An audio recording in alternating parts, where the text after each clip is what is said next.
우리 주변에도 한두 명씩은 자녀를 장애인으로 갖고 있는 부모들이 있습니다. 예. 근데 그분들의 소원이 뭔지 아십니까, 회장님? 장애를 가진 자녀보다 하루만 더 살고 죽는 거라고 합니다. 김연아 의원님 질의해 주십시오.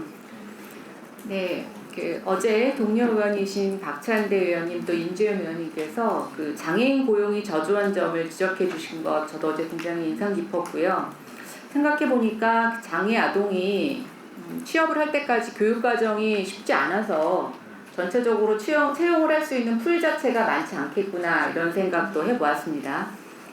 김현영 대기업 회장님 혹시 전국의 대학생 중에서 장애인 대학생이 몇 명이나 되는지 아십니까? 모르시죠? 예.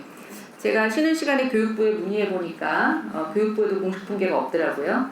그런데 한국장애인단체 총연맹 자료를 보니까요. 2018년 기준으로 해서 특별 전형으로 들어간 학생이 16개 대학에 944명, 일반 전형으로는 462개 대학에 9,345명이라고 합니다. 근데요, 이게 많은 것 같지만 전국 대학생 수로 보니까 비율로는 0.28%입니다. 사실은 극소수죠. 그러니까 제가 봤을 때 장애를 가진 학생이 대학까지 간다는 거는 뭐 특혜라고 볼 수 있지만 어찌 보면 정말 대단한 겁니다. 근데 이 학생들이 학교를 좀 다녀도 베리어 프리 이런 시설들이 학교에 잘 되지 않지 않습니까? 그다음에 이제 출퇴근하는 문제 때문에 실제로 공부를 못해서 안 가는 게 아니라 학교를 데리고 왔다 갔다 한 사람, 또 학교 안에서의 생활을 보조해줄 사람을 누군가 붙여주지 않으면 학교를 갈 수가 없습니다. 또 하나, 이 친구들이 대학 나온다고 취업이 됩니까? 심지어 성적이 올 A, 꿀 만점이라고 그래도 그게 아무런 혜택이 안 됩니다. 그러니까 대다수의 사람들이 진학을 많이 포기하게 되는 거죠.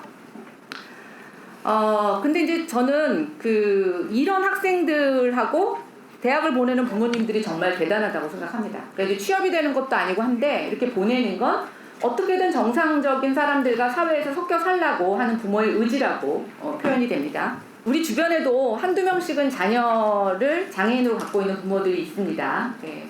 근데 그분들의 소원이 뭔지 아십니까, 회장님? 장애를 가진 자녀보다 하루만 더 살고 죽는 거라고 합니다. 네, 들어보셨죠? 네. 그러니까 이 장애를 가진 부모들의 마음이 정말 무한 책임이죠. 그래서 본인이 죽는 날까지도 그렇게 정하고 싶은 거라고 생각이 됩니다. 저는 우리가 장애인 취업을 생각하기 전에 장애인 학생들이 조금 더 학교에서나 또는 고등교육을 받는 데 있어서 여러 가지 혜택을 주고 도와주는 일을 좀 더 해야 된다고 생각을 합니다.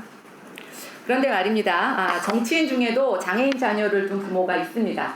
제가 다른 분들은 어떤 분인지 모르겠는데 저희 당 원내대표 나경원 대표도 이제 그렇습니다.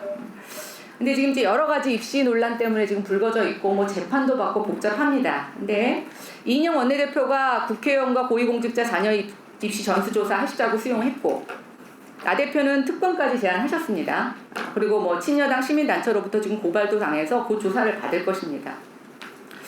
그런데 왜 국감에서 이 나 대표 자녀 문제가 이렇게 자주 언급해야 되는지, 또 그 자녀가 장애를 갖고 있는 자녀인데 민주당 의원님들 표현대로 말하면 이제 유력 정치인이라서 그런 건지, 만약에 그렇다면 저는 그거야말로 정쟁이라고 생각합니다. 일단 제가 좀 아쉬운 건 조국 장관 자녀에 대해서는 민주당 의원님들 공개적인 자리에서 아무 말씀 안 하시지 않습니까? 그런 상태에서 본인들이 얘기하시는 야당 유력 정치인 자녀에 대해서 이렇게 얘기해 주시는 것은 저는 이제 좀 물타기가 아니라면 그만해 주셨으면 좋겠다는 말씀을 드리면서 제 질의 이어가겠습니다.